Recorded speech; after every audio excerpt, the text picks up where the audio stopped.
Bersama-sama kita kasih tepuk tangan yang luar biasa bagi Tuhan kita.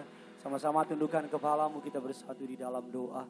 Bapa yang baik, Bapa yang kami sembah di dalam nama Tuhan kami Yesus Kristus. Dengan bangga kami nyatakan kami punya Allah yang setia. Kami punya Tuhan yang berkuasa.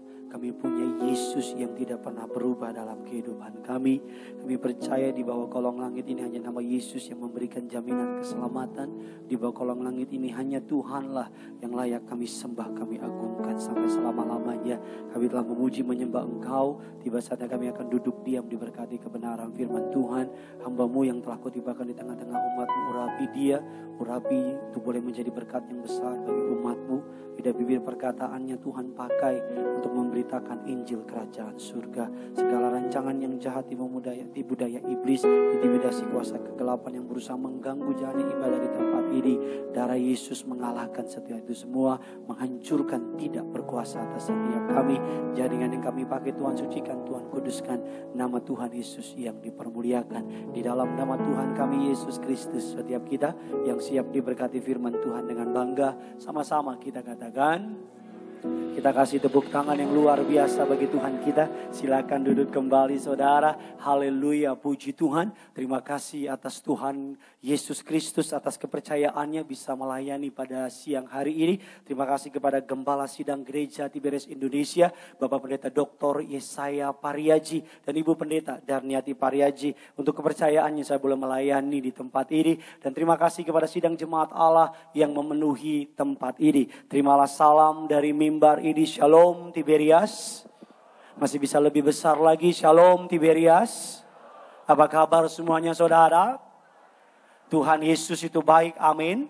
Saya belum melihat tangan-tangan yang diberkati Tuhan Yesus, bisa lambaikan tangan saudara. Kita kasih tepuk tangan dulu yang luar biasa bagi Tuhan kita. Sebelum kita masuk dalam kebenaran firman Tuhan, mari sama-sama kita mengangkat Alkitab kita tinggi-tinggi sebagai wujud pengakuan kita akan otoritas kebenaran firman Tuhan. Apapun Alkitab saudara, baik tulis ataupun gadget, mari sama-sama angkat Alkitab saudara tinggi-tinggi. Tiberias Gading Nias yang di rumah, sama-sama ikuti doa saya dalam nama Tuhan Yesus Kristus. Aku percaya Alkitabku ini adalah firman Allah yang hidup. Aku adalah sama seperti yang difirmankannya. Aku adalah sama seperti yang dijanjikannya. Aku yang terima firman Tuhan, hidupku tidak akan sama lagi. Yang percaya kita katakan amin. Hari ini kita akan sama-sama belajar kebenaran firman Tuhan. Keluarkan pulpen saudara, keluarkan catatan saudara. Kita akan membahas sebuah pertanyaan top 5 atau pertanyaan yang paling banyak ditanya oleh orang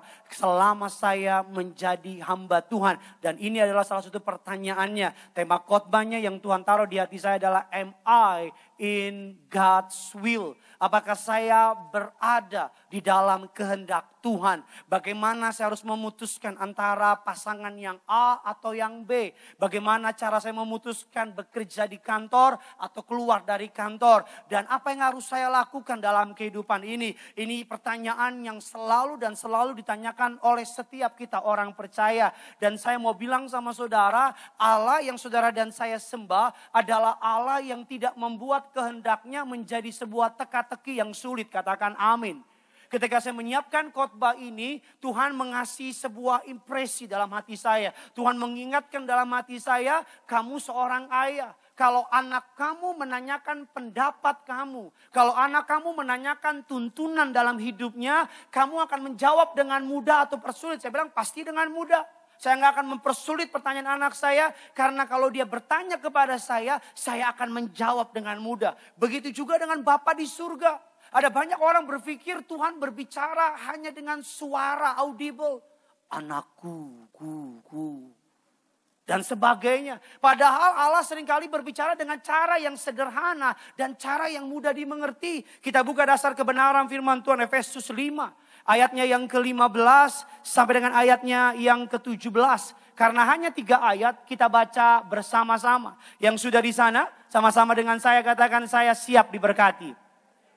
Yuk sama-sama Tiberias Gading Nias yang di rumah juga. 3, 2, 1, iya. Jangan seperti orang bebal tetapi seperti orang arif. 16 dan Ayat yang ke-17, gading Nia, sama-sama kita baca. Sebab itu, tetapi usahakanlah supaya kamu mengerti kehendak Allah. Sama-sama bilang sama saya, Tuhan gak mau saya bodoh. Sama-sama bilang sama saya, Tuhan mau saya mengerti kehendaknya. Amin saudara. Alkitab katakan di pemandangan Allah, orang yang tidak mengerti kehendak Allah adalah orang yang bodoh. Alkitab katakan di pemandangan Allah, saudara boleh punya gelar berderet, saudara boleh punya sekolah dari luar negeri, tapi kalau saudara tidak mengerti kehendak Allah, Alkitab katakan saudara orang yang bodoh. Saudara boleh punya gelar profesor, doktor, karburator, bocor dan sebagainya. Tapi kalau saudara tidak mengerti kehendak Allah, Alkitab katakan saudara orang yang bodoh. Karena selalu saya mau bilang sama saudara, yang namanya kepandaian, kepintaran didapat di bangku sekolah. Tapi yang namanya hikmat dan kehendak Allah didapat di bangku gereja. Saya ulang sekali lagi, kepandaian, kepintaran didapat di bangku sekolah. Tapi yang namanya hikmat, yang namanya kehendak Allah didapat di bangku gereja. Alkitab katakan orang yang tidak mengerti kehendak Allah adalah orang yang bodoh. Alkitab katakan saudara boleh orang yang memiliki punya jabatan, punya posisi dan sebagainya. Tapi kalau saudara tidak mengerti kehendak Allah, saudara orang yang bodoh. Makanya penting dalam hidup ini untuk melibatkan Allah. Dalam pengambilan keputusan saudara. Dalam memilih pasangan hidup. Dalam memilih pekerjaan. Dalam memilih apapun dalam kehidupan saudara. Karena kita manusia cuma tahu luarnya doang. Tapi Tuhan tahu yang terdalam dari orang tersebut. Katakan amin. Sebagai suatu contoh, suatu hari saya jadi MC di Wisma Dharmala. Saya mau pulang, saya lihat jalanan di depan lantai 1. Wisma Dharmala Sakti, saya lihat jalan di depan udah gak macet. Saya telepon teman saya yang lagi di lantai 14, lagi di gereja. Saya bilang, bro pulang yuk, udah gak macet nih. Apa jawab teman saya, gak macet dari mana? Gue lihat depan gak macet, apa jawab teman saya? Lu naik ke lantai 14. Ketika saya naik ke lantai 14, ternyata, astagfirullah. Macetnya minta ampun. Saya manusia cuma bisa melihat apa yang mata saya lihat. Ketika di bawah. Tapi ketika di atas. Saya punya pandangan lebih luas. Saya tahu di ujung ternyata ada kemacetan. Begitu juga dengan Tuhan. Kita di bawah. Kita cuma melihat apa yang manusia tampilkan sama kita. Kita hanya melihat apa yang mereka omongin sama kita. Kedalaman hatinya kita nggak tahu. Apa yang diomongin di belakang kita nggak tahu. Apa yang dia plan di belakang kita nggak tahu. Kita di bawah, Tuhan lihat di atas dengan lebih jelas. Dia tahu siapa yang tulus sama saudara. Dia tahu mana bisnis yang benar sama saudara. Dia tahu siapa orang yang sungguh-sungguh sama saudara. Karena dia di atas, Pak. Seperti saudara yang di atas itu. Bukan Tuhan sih. Tapi engkau melihat lebih jelas dari yang di bawah. Manusia sombong. Kalau memutuskan pasangan hidup nggak tanya sama Tuhan. Manusia sombong. Kalau membuat bisnis nggak tanya sama Tuhan. Ada seorang jemaat Tuhan cerita sama saya. Dia dengan PD-nya karena punya tabungan yang banyak keluar dari kantornya. Membangun usaha nggak tanya sama Tuhan. Tanya sama orang pengalaman dan sebagainya. Yang dia nggak tahu corona akan datang 2019. Ketika corona datang, ruko yang udah disewa 2 tahun nggak bisa dipakai. Lockdown. Tabungannya habis dan sebagainya. Kita perlu tahu kehendak Tuhan. Amsal 3 ayatnya yang ke-6 mengatakan demikian ya, sama-sama kita baca. 3, 2, 1, ya. Akuilah dia dalam segala lakumu. Maka ia akan meluruskan jalanmu. Apapun yang saudara lakukan, bilang sama Tuhan, saya nggak tahu semuanya. Saya nggak tahu isi hatinya. Saya nggak ngerti apa yang harus saya lakukan. Saya ini bodoh Tuhan, tanpa Tuhan. Tuntun langkah saya. Kita katakan, maka ia akan meluruskan jalan saudara. Apapun yang saudara dan saya putuskan, hari-hari ini libatkan Tuhan. Am I in God's will? Apakah saya berada dalam kehendak Tuhan? Satu kutipan yang menarik dari seorang hamba Tuhan namanya Watchman Nee. Mengatakan demikian, good is not always God's will. But God's will is always good. Yang baik belum tentu kehendak Tuhan. Tapi yang dari Tuhan, kehendak Tuhan pasti baik. Apa buktinya? Ada seorang ibu-ibu terima seorang perempuan dari kampung, nggak tanya sama Tuhan, kerja di rumahnya, diajarin jadi sekretaris, diajarin nulis, diajarin baca. Nggak berapa lama kemudian sekretarisnya ganggu suaminya. Tahu dari mana saya? Karena itu yang dialami sama keluarga saya. Nggak tanya sama Tuhan, main asal, semua perbuatan baik kelihatannya mungkin baik. Tapi di belakang yang baik belum tentu dari Tuhan. Tapi yang dari Tuhan pasti baik. Saya ulang sekali lagi, yang baik belum tentu dari. Tapi yang dari Tuhan pasti apa? Pasti baik. Hari-hari ini kita berada dalam yang namanya perperangan good idea versus God's idea. Good idea, pikiran kita. Kita berpikir sesuai dengan kemampuan, latar belakang kita. Tetapi apa yang kita pikirkan belum tentu sesuai dengan God's idea. Katakan amin. Ada banyak orang cara melakukan, ingin tahu mau buat apa dengan cara yang aneh-aneh. Dia bilang, Tuhan saya mau beli mobil nih Tuhan, mobil bekas. Saya nggak nguasain mesin Tuhan. Pokoknya nanti dalam perjalanan ada lampu merah Tuhan. Pokoknya mana yang mobilnya ketika mobil saya stop, lampu merah apa yang stop. Kalau lampunya warna merah, saya beli mobil warna merah. Kalau lampunya warna hijau, saya beli mobil warna hijau. Singkat cerita sampai di lampu merah, ternyata lampu merahnya koslet. Jadi gak bisa beli. Ada anak muda pengen cari pasangan hidup. Dia bilang, Tuhan mana jodohku? Besok saya akan hari Minggu ke Gading Nias. Sesi pendeta Gideon Simanjutak jam 2 siang. Pokoknya yang pertama kali muncul di lift itu jodohku. Ketika lift, teng. Omong-omongnya jalan. Gak ada kabar. Kan gak mungkin, ada juga orang minta kehendak Tuhan, sosok rohani. Dia buka Alkitab, dia bilang Tuhan speak to me, bicara sama saya. Apa yang saya buka itu dari Tuhan. Ketika dia buka, Yudas gantung diri. Atau juga ada orang, Tuhan siapa jodohku? Saya buka lagi ketika dia buka, Hosea 1 ayat 2. Kebetulan namanya Hosea. Udah di Tuhan nih, Ketika dia baca Hosea 1 ayat 2, pergilah. Kawinilah perempuan sundal.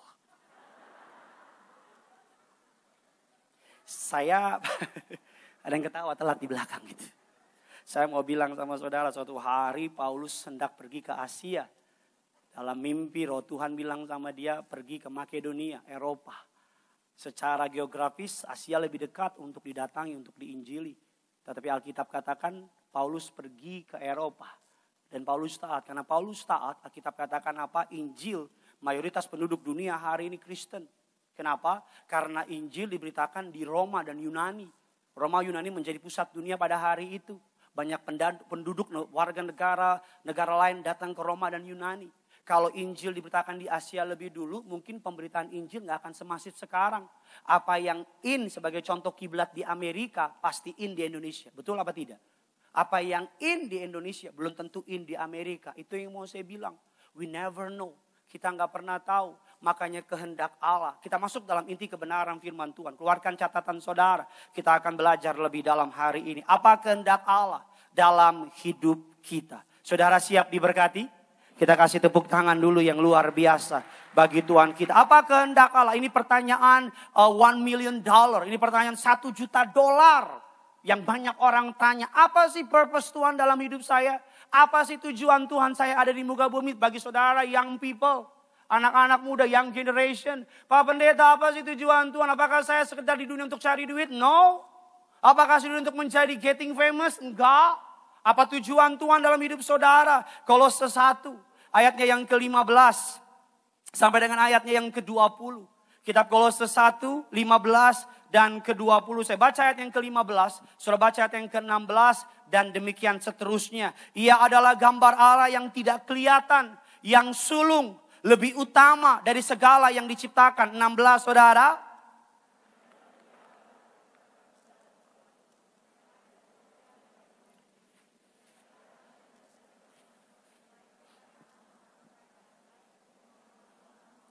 Segala sesuatu diciptakan dan ia ada terlebih dahulu dari segala sesuatu dan segala sesuatu ada di dalam dia. 18 saudara.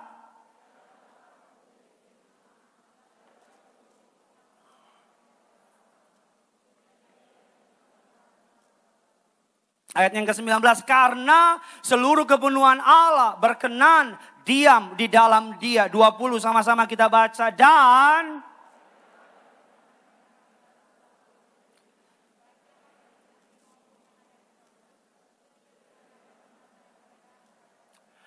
saudara, Kolose 1 ini adalah ayat di mana Paulus menuliskan kepada orang-orang di Yahudi, orang-orang non-Yahudi. Ada banyak orang mempertentangkan tentang siapa Yesus.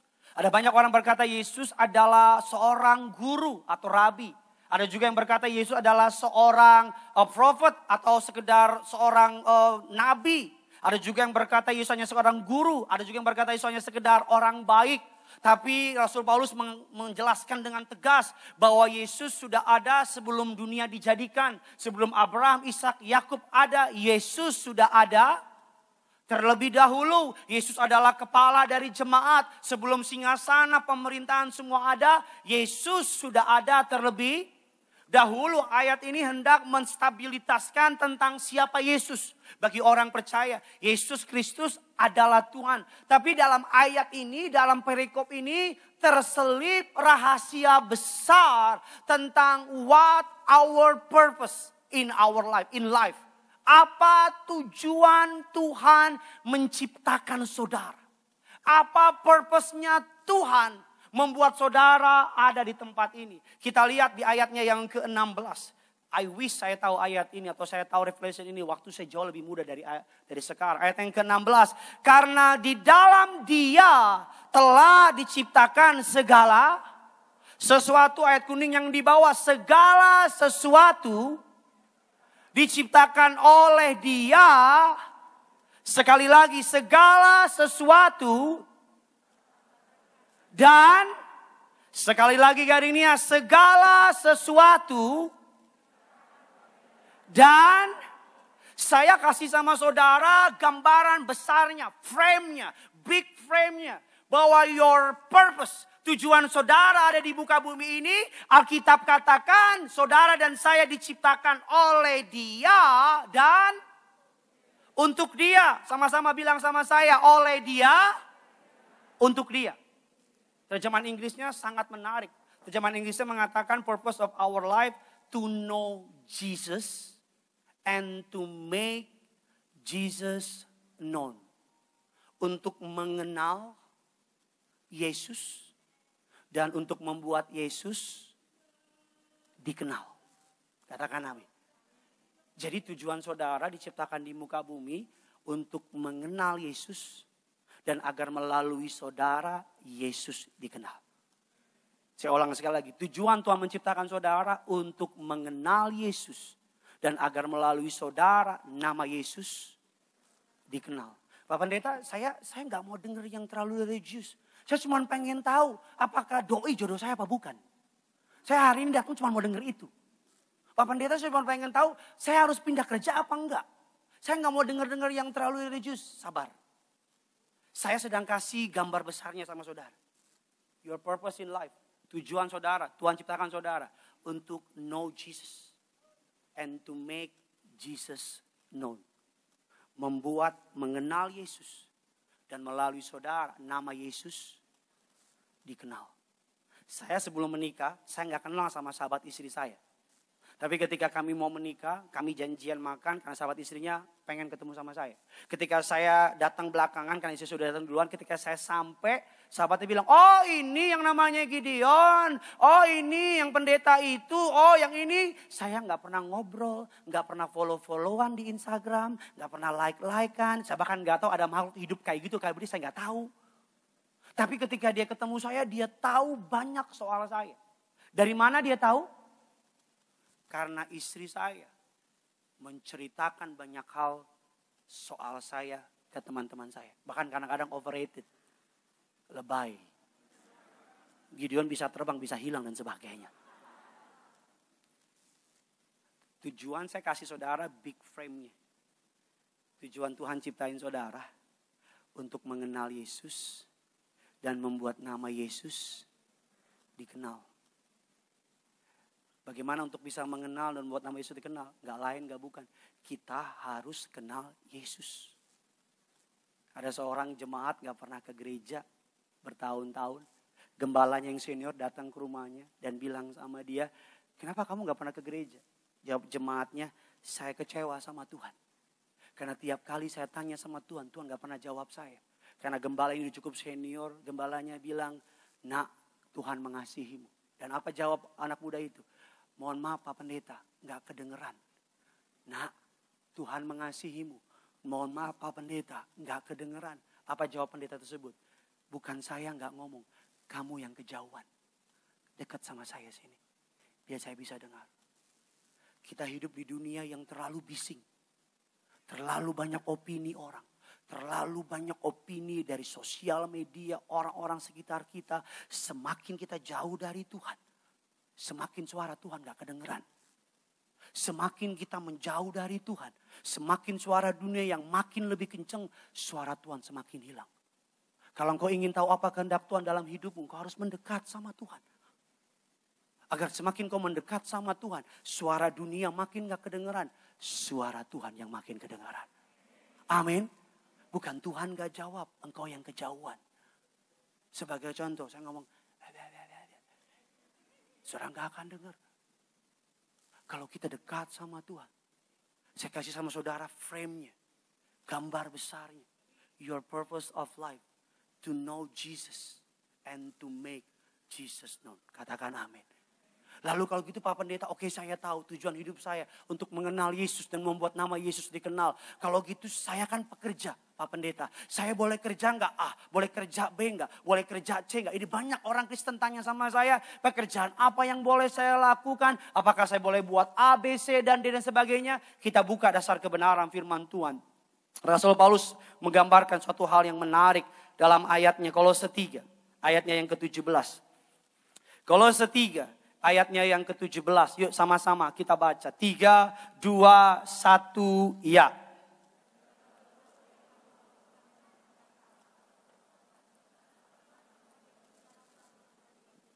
Sambil mengucap syukur oleh Dia kepada Allah Bapa kita. Pekerjaan Pak Pendeta saya tahu gambar besarnya to know Jesus. And to make Jesus known. Untuk mengenal Yesus dan membuat nama Yesus dikenal. Katakan amin.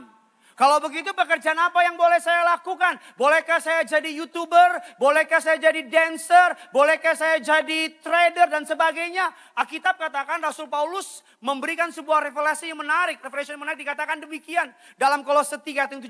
Segala sesuatu. Sama-sama bilang sama saya, segala sesuatu yang kamu lakukan dengan perkataan atau perbuatan, lakukanlah semuanya itu.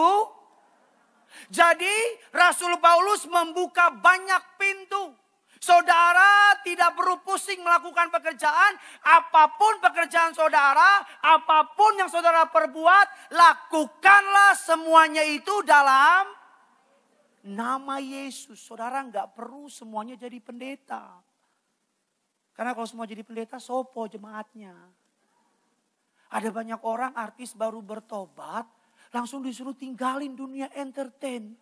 Langsung jadi gereja. Istri saya di dunia entertain, ada teman-temannya artis terima Yesus. Dia tanya sama saya, bro, apakah saya harus tinggal entertain? Saya bilang, tanya Tuhan. Kalau Tuhan panggil jadi pendeta, tinggalin. Tapi kalau Tuhan gak panggil jadi pendeta, lakuin. Karena kalau semua garam kumpul jadi garam, semua garam kumpul jadi satu, jadi apa? Gudang garam kita. Pria punya selera. Tolong dihapus. Jadi ada banyak orang Kristen, ada orang baru bertobat, langsung disuruh tinggalin semuanya. Kalau semua orang Kristen cabut diri dari marketplace, siapa yang jadi Injil di situ? Kalau semua orang Kristen tinggalin dunia marketplace, kumpul di gereja, siapa yang akan terima Yesus di luar sana? Ada seorang pengusaha bertobat, terima Yesus. Dia bilang sama Pak Pariaji, saya pengen jadi pendeta. Apa jawab Pak Pariaji? Doa. Tapi saya pengen jadi pendeta. Enggak semua orang dipanggil jadi pendeta, kata Pak Pariaji. Dan dia doain bisnisnya makin maju, makin sukses, makin berhasil bisnisnya. Dia pengusaha, tapi hati pendeta. Daripada pendeta, hati pengusaha. Ngerti gak maksud saya?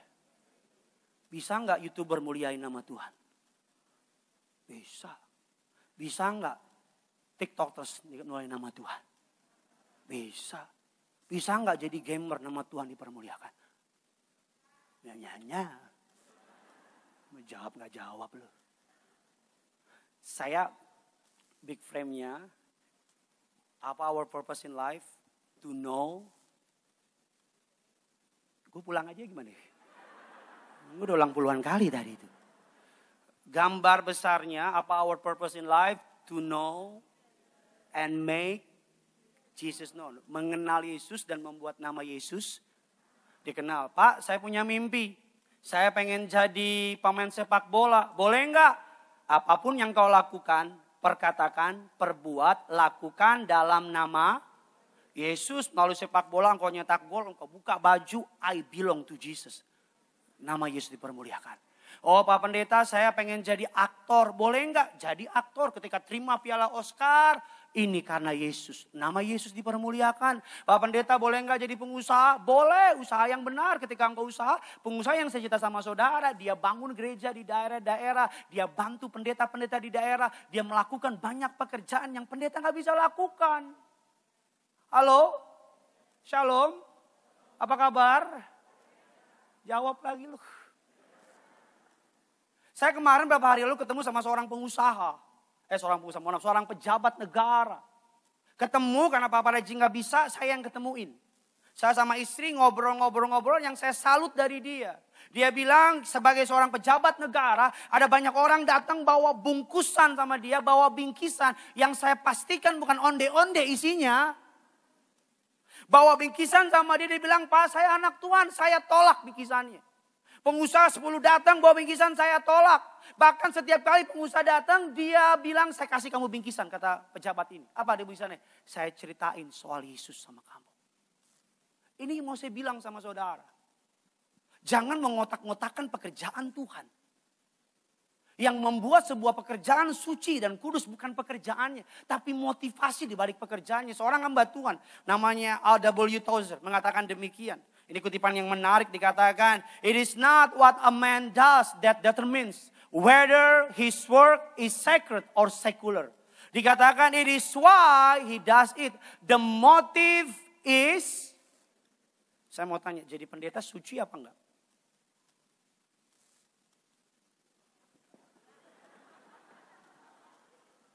Pekerjaan pendeta suci ya? Suci dong. Tapi kalau motivasinya cari duit suci enggak?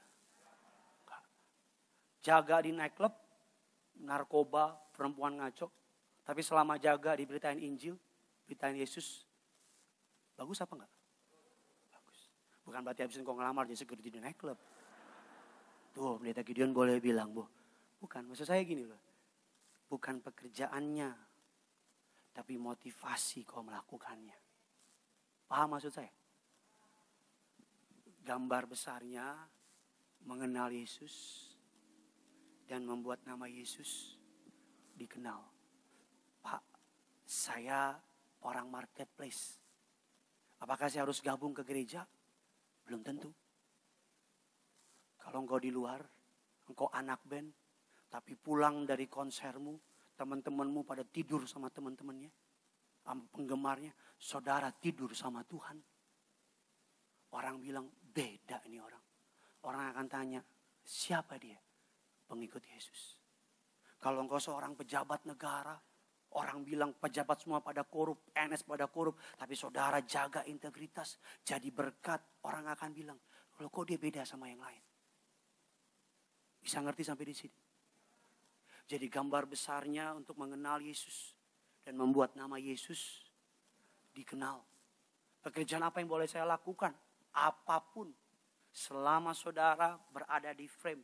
Tapi Alkitab katakan dalam perbuatan, dalam perkataan, lakukan dalam nama. Kan gak mungkin copet dalam nama Yesus. Makasih Tuhan Yesus, amin, mantap, aman. Mantap ini. Kan gak mungkin kan palsuin pembukuan dalam nama Yesus. Tidak ada yang ketahuan ya. Mungkin gak? Gak mungkin saudara melakukan hal yang ngaco dalam nama Yesus. Maksud saya ini bagian saya pertama hari Rabu dan hari Minggu depan kita akan masuk lebih dalam lagi tentang apa yang bisa kita pelajari tentang God's will dalam kehidupan ini. Biar saudara puas sepuas-puasnya tahu apa yang harus saya lakukan ketika ikut Tuhan. Maksud saya sederhana. Saudara bisa melakukan apapun pekerjaan selama tujuannya untuk mengenal Yesus dan membuat nama Yesus dikenal. Selama saudara melakukannya di dalam nama Yesus, apapun saudara perbuat, apapun itu, biar nama Tuhan dipermuliakan. Ada seorang kasir kacamata, dia kerja di sebuah kacamata, dia kasih kacamata, setiap kali cerita kacamata, dia ceritain soal Yesus. Saudara tukang sayur bisa beritain Yesus, nih sayur gratis buat kamu. Tapi terima Yesus dulu. Misalnya, pengen dibakar. Saya masuk dalam inti khotbah saya yang terakhir saudara. Bagaimana saya tahu bahwa pekerjaan saya, apa yang saya lakukan hari ini berada di dalam tracknya Tuhan. Bagaimana saya tahu atau cirinya apa? Saya kasih sama saudara practical wisdom. Ya, musik boleh maju ke depan. Ciri yang pertama, bagaimana saudara tahu saudara berada dalam track yang benar. What keeps you up at night and what makes you up in the morning.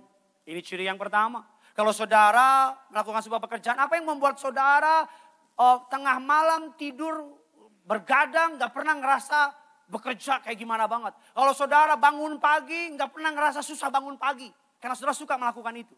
Saya bukan tipe yang morning person. Saya kalau bangun pagi, kalau ketemu sama orang, ya saudara, bisa pasang alarm sampai 5-6 kali. 7.15, 7.30, 7.45, jangan pura-pura gak tahu lah, sama lah kita. Jam 8, tit, stop. Tit, stop. Tapi kalau saya buat pelayanan, saya kalau khotbah pertama jam 7 pagi biasanya.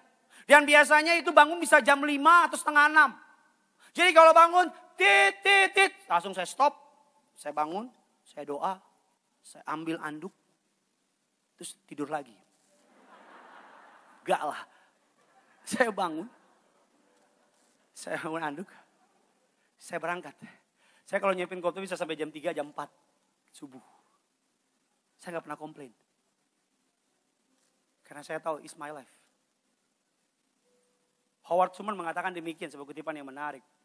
Dikatakan demikian, don't ask what the world needs.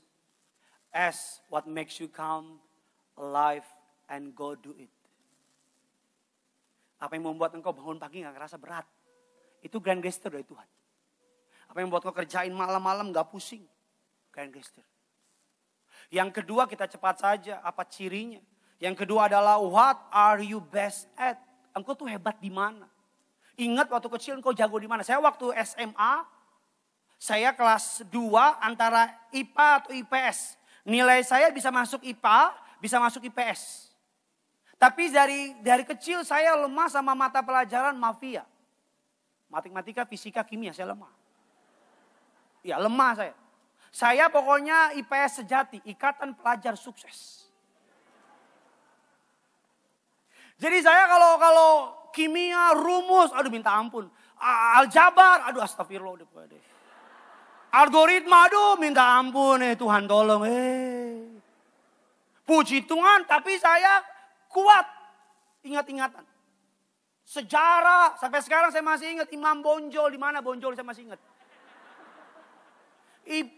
Saya tuh orang yang kalau baca sekali bisa ingat nempel.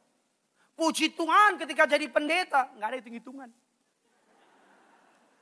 Nggak ada rumusnya. Satu-satunya rumus di Alkitab nggak masuk akal. 5 tambah 2 bagi 5.000, sisa 12. Albert Einstein juga bingung. Ini rumus apa ya katanya? 5 roti 2 ikan kasih makan 5.000 orang, sisa 12 baku. Nggak masuk akal. Kok hebat di mana? Kan ada orang yang dia hebat gitu. Dia tuh naturally gitu. Misalnya saudara suka nyanyi. Oh misalnya saudara nonton Grand Freddy nyanyi, almarhum. Berakhir di Januari. Enak. Coba lihat pendeta Alek begitu. Berakhir. Saya bilang, Pak, mau mati Pak. Jangan Pak, mau mati Pak. Natural. Ada orang kalau depan kamera tuh dia natural. Dia udah memang ya banci tangan. Apa naturalnya? Kemampuanmu di mana? Yang pertama, apa yang membuat engkau bangun tengah malam gak ngerasa marah. Bangun pagi hari gak ngerasa stres. Karena engkau hidup. Engkau merasa senang melakukan itu. Engkau melakukan hobi yang dibayar. Ada teman saya suka traveling. Dia jadikan traveling, dia foto-foto, dia bikin review. Sekarang dia terbang kemana-mana, dibayar first class dan sebagainya.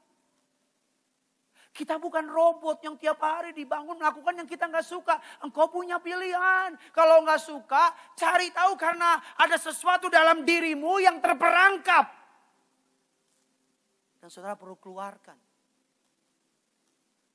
Grand desainnya to know Jesus and to make Jesus known. Apa syaratnya? Apapun yang kau lakukan dan kau perbuat, lakukan di dalam nama Yesus. Apa cirinya? Apa yang membuat saya tengah malam gak pernah ngerasa marah ngerjain ini? Saya gak pernah ngerasa marah ngerjain khotbah. Apa yang membuat saya bangun pagi? Ada banyak orang besok Senin, I don't like Monday. Ada banyak orang masuk ke kantor, aduh, kerja lagi deh. Stres, kalau kata orang jadi budak corporate. Stres. Karena dia gak menghidupi apa yang Tuhan taruh dalam hidup dia. Yang ketiga, yang terakhir dikatakan, atau dua yang terakhir. What people are affirming in your life. Apa yang orang dalam komunitas anak Tuhan. Apa yang orang suka ngomong sama saudara. Saya waktu kecil, kakak saya ada rumah di Depok. Saya sekolah di Tebet. Saya naik kereta api. Berhenti kereta api di Tebet, saya turun. Terus kakak saya dicolek sama laki-laki. Colek begitu. Wih, kakak saya, wah Bonto tolong dong. Saya bilang, Kak, jangan gitu Kak. Kita ini anak Tuhan, harus mengampuni. Terus kakak saya bilang, ampuni, lu pendeta.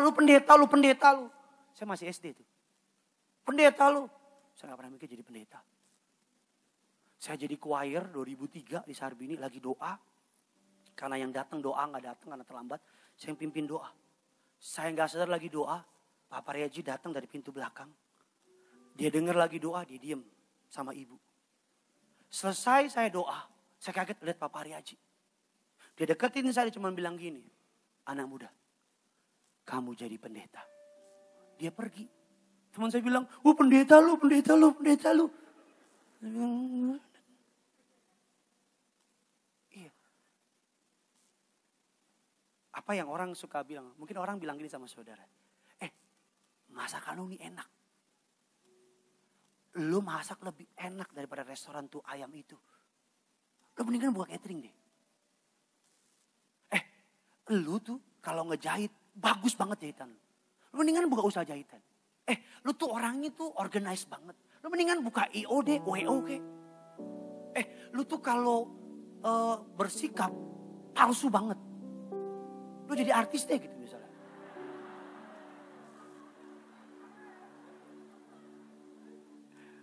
Pandemi ini mama saya jadi punya usaha catering.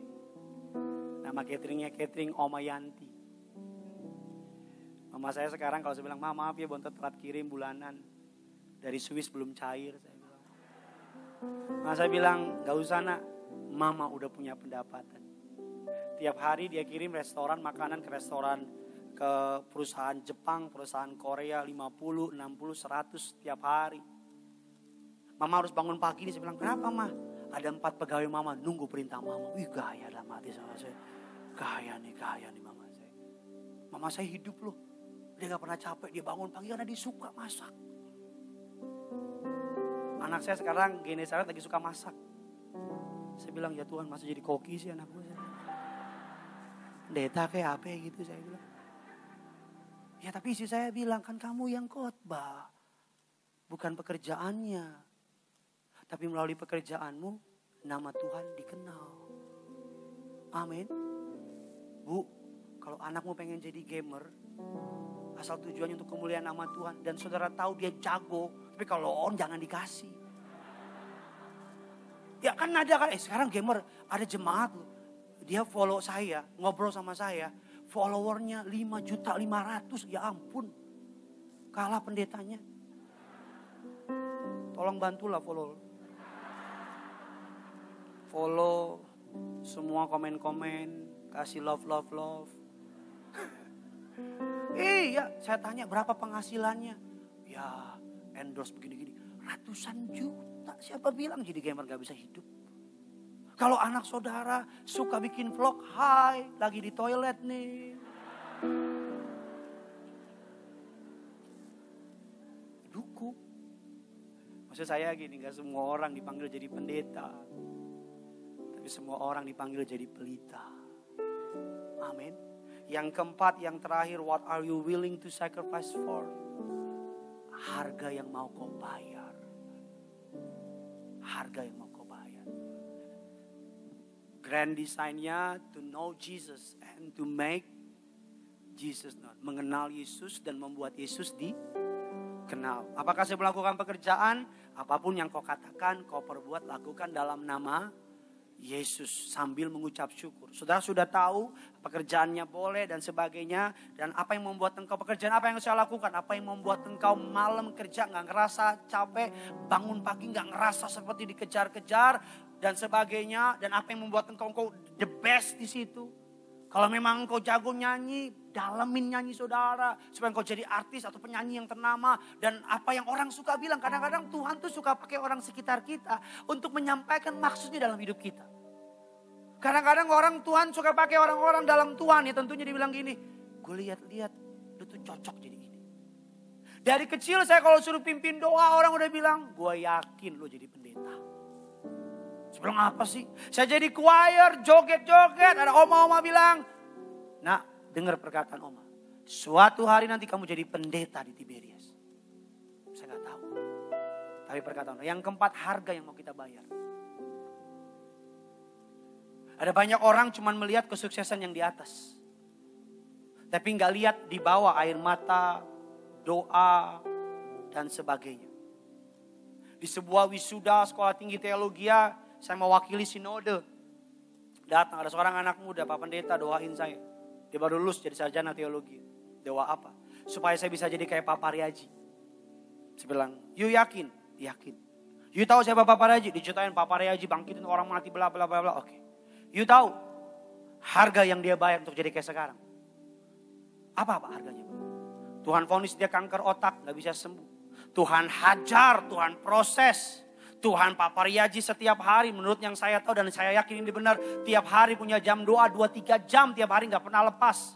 Tuhan saudara tahu dia sama ibu gembala sedang mengalami proses kakinya lumpuh dan sebagainya. Keluarganya diproses, hidupnya diproses. Kamu yakin mau jadi kayak Pak Paryaji? Dia bilang udah kalau gitu kayak Pak Gideon aja deh katanya. Saya bener. Nih bener nih Tuhan tahu omongan saya. Saya bilang lo yakin mau jadi Gideon? Orang cuma lihat ketika kita sukses. Orang cuma lihat ketika kita di atas. Orang cuma bilang, wah keren ya jadi Gideon ya.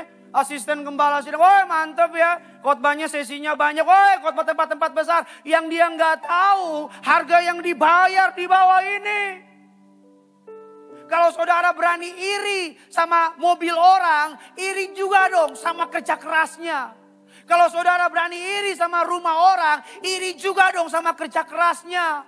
Kalau saudara berani iri sama kemampuan orang, lihat cara dia bayar harga. Tidak ada sesuatu yang datang dengan gratis di muka bumi ini. Gak ada yang gratis. Kalau saudara lihat orang, gila mobilnya 2 pintu, gue pengen kayak gitu dong. Di saat engkau lagi hura-hura, dia nabung. Di saat engkau lagi sebagainya, dia bekerja. Saya ingat sebuah pertandingan sepak bola yang dipimpin oleh Diego Armando Maradona. Piala Coca-Cola. Masih muda waktu itu dia. Sebuah negara melawan sama dia di Jepang, di Tokyo. Mereka tempat tinggalnya samping-sampingan. Saudara, mesnya mereka. Pagi negara lawannya Argentina, lihat Diego Maradona lagi latihan, juggling. Musuhnya apa? Keluar karena Jepang. Belanja.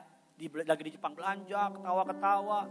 Sore balik, Maradona masih latihan. Malam lawannya karena Jepang, kapan lagi di Jepang? Nongkrong, muter kota Tokyo. Besok pagi, Maradonanya udah seger, bayar harga, Sejarah mencatat 8-0 diobrak-abrik sama Maradona. Yang lawannya jalan-jalan, liburan dan sebagainya. Berdiri di mimbar ini gak gratis.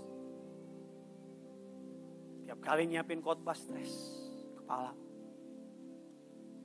Baca kutipan, buka konkordasi, dengerin pendeta dalam dan luar negeri 7-8 sesi.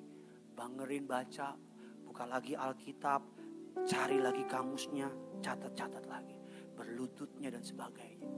Banyak orang bilang enaknya Gideon, jemaatnya rame. Jemaatnya penuh sampai gelantungan. Wah enak Gideon tuh, disayang Pak Pariaji, amin. Wah enak Gideon, orang cuma bisa melihat suksesnya doang. Orang gak lihat di bawah.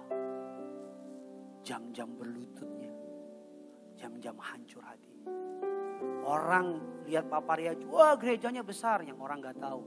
Keluar masuk kampung bagi selebaran. Oh di Gelora Bung Karno penuh sesak, yang orang gak tahu. Harta pribadi ditaruh. Hari Rabu kita akan bahas lebih dalam lagi tentang relationship, tentang pekerjaan. Saya pendeta yang pengen saudara ngerti dengan jelas apa yang Tuhan mau dalam hidup saudara. Doa saya saudara pulang diberkati. Dan saudara dan saya to know Jesus and to make Jesus known. Selamat hari Minggu. Tuhan Yesus memberkati saudara. Sama-sama kita datang sama Tuhan. Kita bangkit berdiri. Kita datang sama Tuhan. Haleluya. Sama-sama kita datang sama Tuhan. Pegang tangan suamimu, pegang tangan istri. Sama-sama datang sama Tuhan. Haleluya. Haleluya Tuhan. Yesus kau kebenaran. Haleluya. Yesus kau kebenaran yang menyelamatkanku.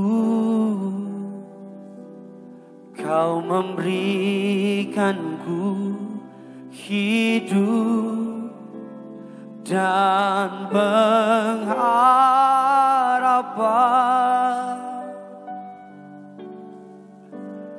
Ku ikut kehendak-Mu.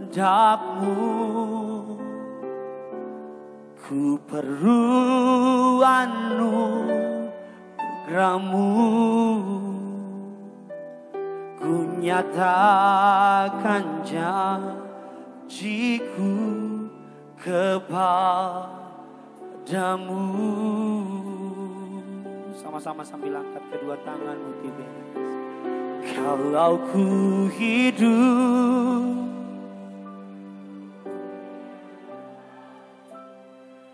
hatiku tetap, dunia tak bisa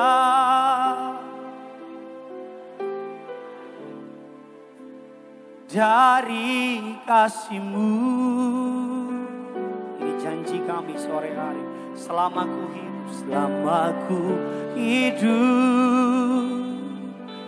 hidup bagi-Mu. Mataku tetap memandang-Mu. Dunia tak bisa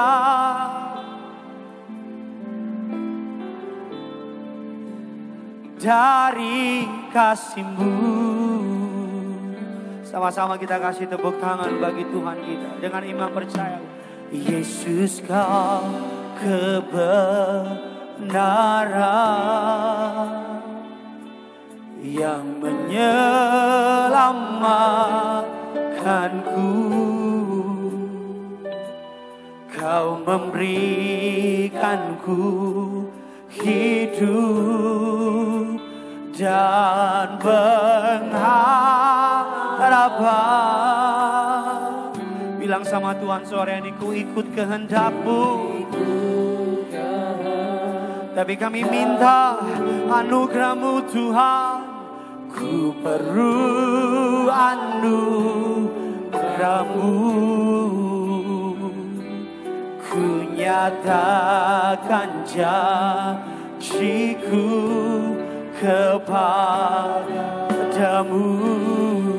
Mari sama-sama sambil angkat kedua tangan kita. Kalau ku hidup, ku hidup bagimu, hatiku tetap menyembahmu. Dunia tak bisa menjauhkanku dari kasih-Mu. Selama ku hidup Tuhan, ku hidup bagimu. Mataku tetap memandangmu.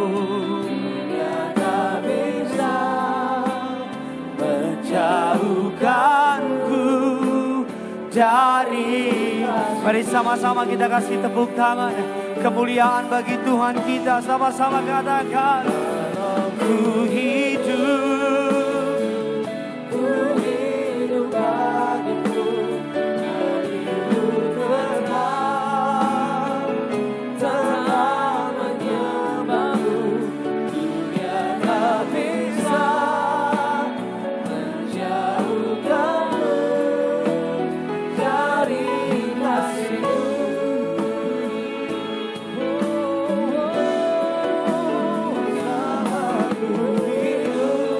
Mari sama-sama katakan di hadapan Tuhan. Mataku tetap memandangmu.